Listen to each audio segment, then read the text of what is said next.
Hi, my name's Claire Lydon and I'm a lesbian fiction author, and today I'm going to be reading to you from my first novel, London Calling.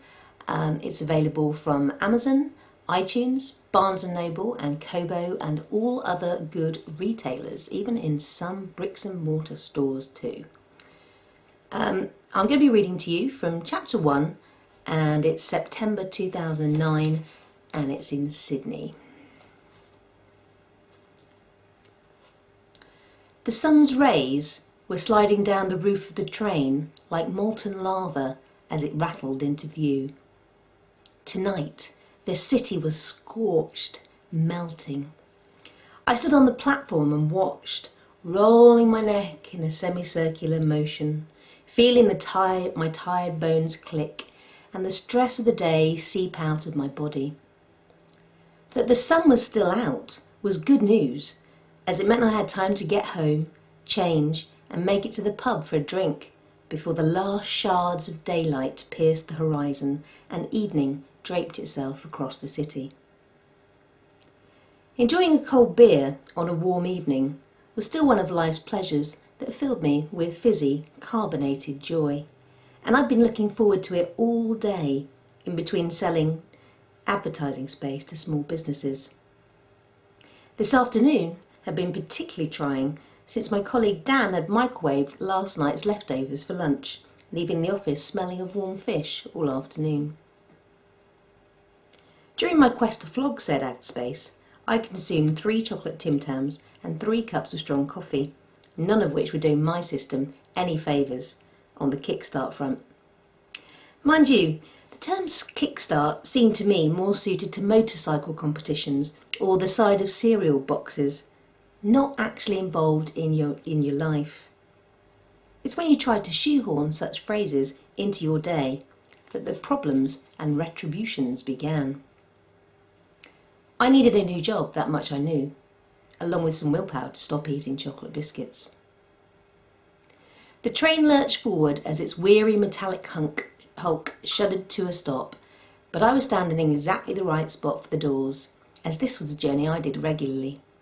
37 steps up, across a smouldering asphalt bridge, down the opposite 37 steps to platform 2 and walked to bench 3. The doors hissed hello and I got on, selecting the nearest seat from 4 available and feeling the nylon sizzle under my thighs as I sat down. Today was Karen's 30th birthday, and we'd agreed to meet with friends at our favourite pub in Newtown before heading out for Thai food and dancing. Karen loved to dance. She was coming to the pub straight from work, and I told her I was too, only I'd left early so I could get home, change and pick up her present. She wasn't expecting it, and I couldn't wait to see her face. I'd searched everywhere for the perfect gift, and I believed I'd found it. Some vintage earrings and a necklace that I knew Karen would love.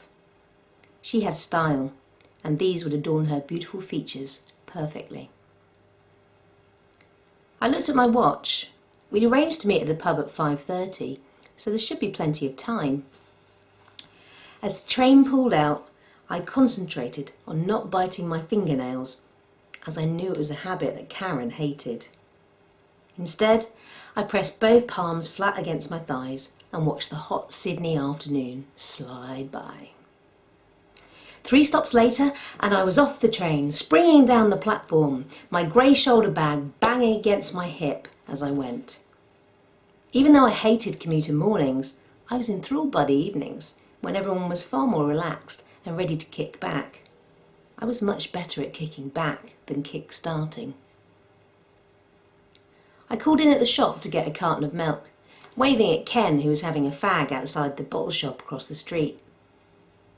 I let the milk hang off my little finger as I fished in my jeans pocket for the flat keys and flashed the fob over the access point. The door clicked open obligingly. My flat, or apartment as the Aussies would say, was in a building that housed 20 others, built in the 80s and starting to show signs of wear and tear. Today though, the lift glided swiftly up to the 2nd floor, spitting me out onto the stained beige carpet in seconds. From there is a short 6 steps to my thick white front door. The lounge light was on as I made my way down the magnolia hallway. I must have missed it that morning. I told myself off as I went through to the kitchen, making a mental note to wipe down the door frame, which looked a bit smudged. But something wasn't quite right. I could hear voices. My doctor flatmate Paula wasn't working today, so she shouldn't be here. I turned my head, feeling my heartbeat quicken and goosebumps break out along my arms as I headed down the hallway and towards the bedrooms. The noises got louder as I advanced, and my stomach lurched. But they seemed to be coming from Paula's room, so maybe she changed her shifts. I stood outside her door and knocked gently. "Paula?" The noises continued. There was a slap. It sounded nasty. Or perhaps she was having sex. But Paula didn't have a girlfriend, and she wasn't really the type of girl to bring someone home in the middle of the day.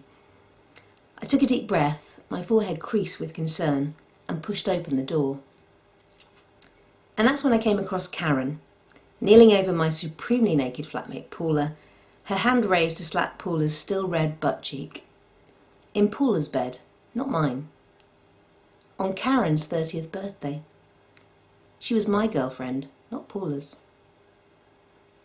Karen's face was flush pink, her shoulder-length blonde hair tousled. I knew that look, I'd seen it many times. Like this morning, for instance, when I'd given her what I thought was her only birthday sex. Clearly I was wrong.